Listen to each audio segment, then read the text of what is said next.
The Lenovo Y545 gaming laptop is available with decent mid-range specs, but just how well does it actually perform in games? I've tested 20 different games at all setting levels and also compared it with other laptops to help you decide if it's worth it.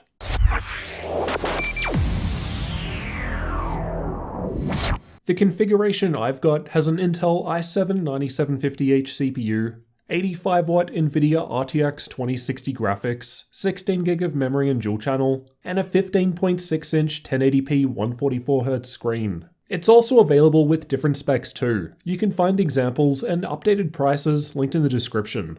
The Lenovo Vantage software lets us select different performance modes. I've done all testing with performance mode enabled for best results. It also gives you the option of disabling hybrid mode, which basically turns off Optimus and will improve performance in some games. We'll only be covering gaming performance in this video, so if you're new to the channel, you'll definitely want to get subscribed for the full review, which will include more information like thermals, battery life, overclocking, and more. Let's start out by going through all games at all setting levels, then afterwards we'll see how the Y545 compares with some other laptops. Red Dead Redemption 2 was tested using the game's built-in benchmark tool. High settings was still giving decent results, only just below 60 FPS in this resource-heavy game. Battlefield 5 was tested in campaign mode, and I've tested it with RTX on, shown by the green bars, and RTX off, shown by the purple bars. With RTX on, the frame rates were on the lower side at ultra and high settings, so there's no real point using it at lower settings. In my opinion, it looked better using ultra with RTX off, while also performing much better too.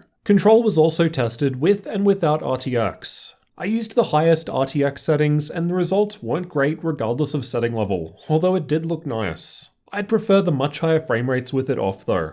Apex Legends was tested with either all settings at maximum or all settings at the lowest possible values, as it doesn't have predefined setting presets. Even at max settings, the average frame rates were quite good, while minimum hit the 144 FPS frame cap, and there wasn't much of a difference in 1% low performance. Call of Duty Modern Warfare was tested in campaign mode, and I've also tested it with the settings either maxed out or at minimum. Again, I thought it was still playing fine even with max settings, still above 60 FPS with only a 20 FPS improvement at minimum. Borderlands 3 was tested using the game's built-in benchmark, and the high setting preset was just able to hit 60 for average FPS, while low and below was able to push beyond 100 FPS. Shadow of the Tomb Raider was tested with the built-in benchmark, and the results were similar to many other 2060 laptops I've tested, but we'll see how the Y545 compares against other laptops in this game and more soon. Ghost Recon Breakpoint was also tested with the benchmark tool,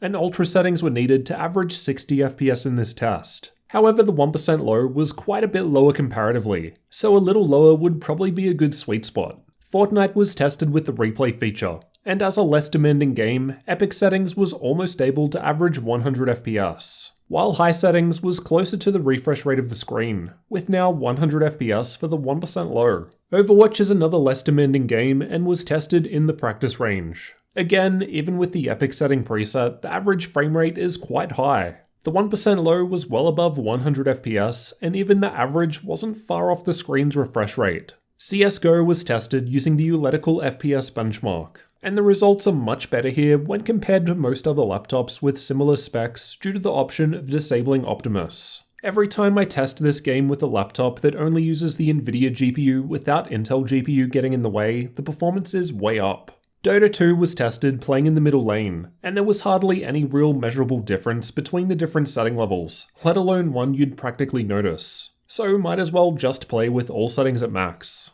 Rainbow Six Siege was tested with the built-in benchmark, where the high setting preset was hitting average frame rates above the refresh rate of the screen, with more than 100 FPS for the 1% low too. Metro Exodus was tested using the built-in benchmark. Most parts of the game perform a fair bit better than this, so don't take these results as a good indication of what to expect throughout the entire game. It's more of a worst case. The Division 2 was also tested with the built-in benchmark, and although it was possible to average above 60 FPS at ultra settings, the 1% low was around half this. So lower settings would likely be needed for a more stable experience, but this seems pretty normal for this test. PUBG was tested using the replay feature. The game was still getting decent frame rates at ultra settings, almost 100 FPS, while low settings pushed past the refresh rate of the screen. So a nice experience for a first-person shooter like this.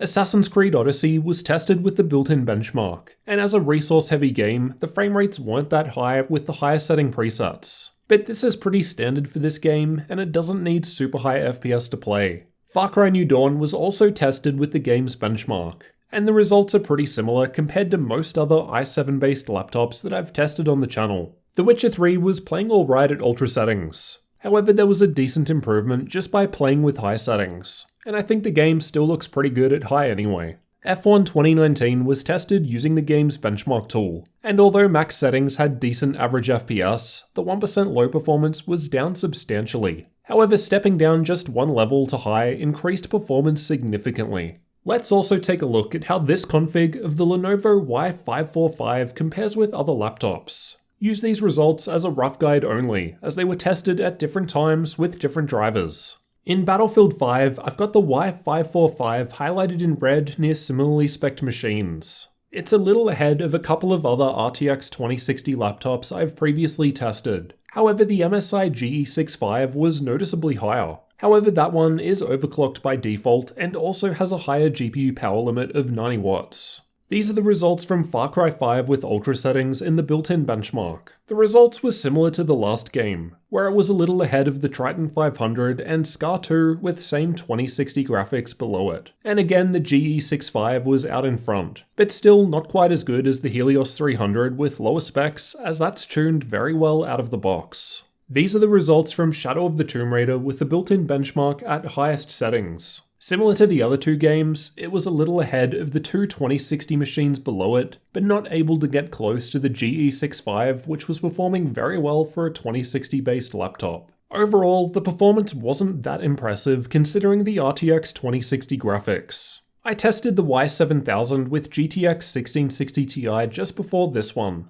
and in most games, the difference in performance was only a couple of FPS. This seems to be due to thermal limitations that exist within the Y545, but I'll cover that in depth in an upcoming video. I've compared the GTX 1660 Ti with RTX 2060 in another video without the throttling limitation, and found that on average, the 2060 was 14% faster. So it doesn't seem like we're getting the full use out of the 2060 here. Granted, at the same time, this 2060 runs up to 85 watts, while many others go up to 90 watts. I guess due to thermal constraints, they weren't able to push this one up to the typical 90 we usually see in many other 2060 based machines. That said, it was still beating the Triton 500 and Scar 2 with 2060. Granted, I've only got data for the older 8th gen models. Let me know what you thought of the gaming performance from the Lenovo Y545 gaming laptop down in the comments. And if you're new to the channel, consider getting subscribed for the full review to see everything this gaming laptop has to offer.